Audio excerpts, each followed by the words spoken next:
The Chief Justice, of course, denounced the leak and invited asked the Marshal of the Supreme Court to investigate. But were you surprised that all 9 justices didn't unite to issue a statement condemning it? And would that have made a difference? I think they're probably still shell-shocked. I've heard that Justice Alito has been taken to an undisclosed location with his family. The others have had their security ramped up. I would hope that all 9 of them issue a statement soon. Well, you raised this issue, and I think it might startle the audience. You said Justice Alito and his family have been moved for their security. I have heard that security has been stepped up for the court in general. Do you think that we live in fanatical times, okay? I know that, and all it takes is one crazy person to do some harm. But are you saying that there's a really increased level of concern about that potentially happening? I mean, we are in uncharted waters, unfortunately, and the activists who see this as Armageddon, as something that is completely illegitimate, beyond the pale. Desperate times require desperate measures. There's the publication of all the justices' home addresses on a website. I hope for the best, but you have to plan for the worst. Wow, that is a serious charge. Alito and his family having to be moved to an undisclosed location. That is obviously very serious. You could see the host that was on with Ilya Shapiro, who made that claim, was shocked by it.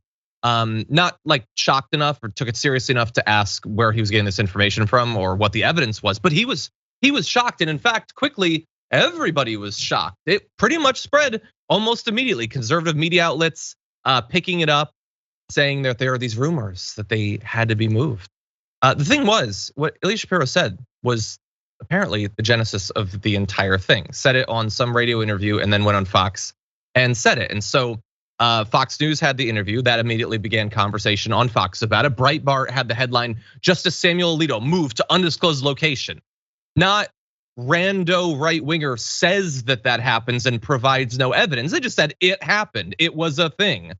It was written by a former Trump administration officials, cited reports around DC, which means literally a guy saying it in the DC area. Now, Ted Cruz picked it up. He tweeted, shameful. The Biden White House is encouraging this lawless mob intimidation. And Senator Mike Lee said public officials should never have to fear for their safety for doing their jobs. You know, like when a crowd is like storming the barricades to come hang you. He didn't have a problem with that, of course. Here's the issue. Eventually, after several days of this news cycle, feeding into the idea that these protesters are coming for Alito's head, Shapiro was asked by Politico where he got the information. He said, I don't have any non-public sources. I forget whether I saw the rumor on Twitter or somebody told me, I don't know. Yeah, I mean, why would you remember something minor like whether a Supreme Court justice had to be moved to a secret location that you thought was so serious and credible that you brought it up in multiple interviews you did, but I don't remember. Maybe I saw on a Reddit or something. Who knows, Yaz? Who knows? But they already got their news cycles out of it. There's no retractions coming. He's not gonna be banned from the air for spreading misinformation. No, I mean, that's the thing that drives me crazy about this whole strategy from the right wing that we've been seeing since before Trump was even in office, right? It doesn't matter what the sources is, as long as you put it out there, someone will pick it up and it'll spread like wildfire. And then even if there is a retraction, which there usually isn't, doesn't matter because the story's already out there. And then the right has become so conspiratorial about their beliefs that it's almost like, oh, well, maybe that is what it is, but they didn't really want you to know, so they retracted it because they had to retract it, that kind of thing to save face.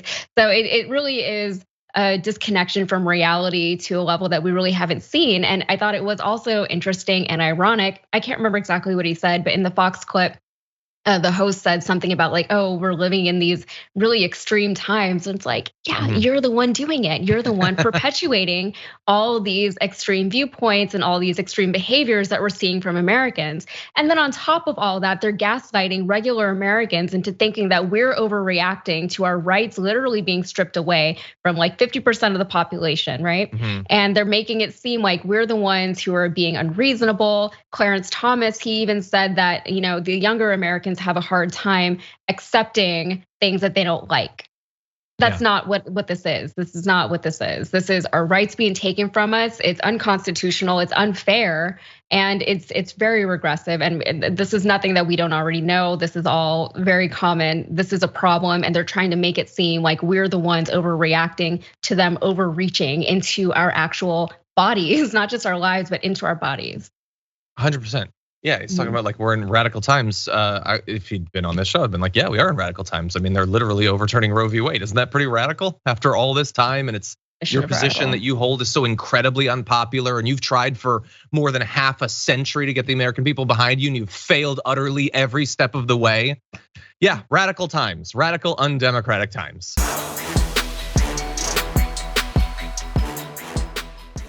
Check out the Damage Report podcast each day, wherever you get your podcasts, whether Pocket Casts or Stitcher or iTunes. You can join me as I give you the news and stories you want, with a range of co-hosts and interview guests jumping in on the fun each day. Again, that's the Damage Report, wherever you get your podcasts. And if you get them at iTunes, don't forget to rate and review. Sometimes I'll read them live on the show.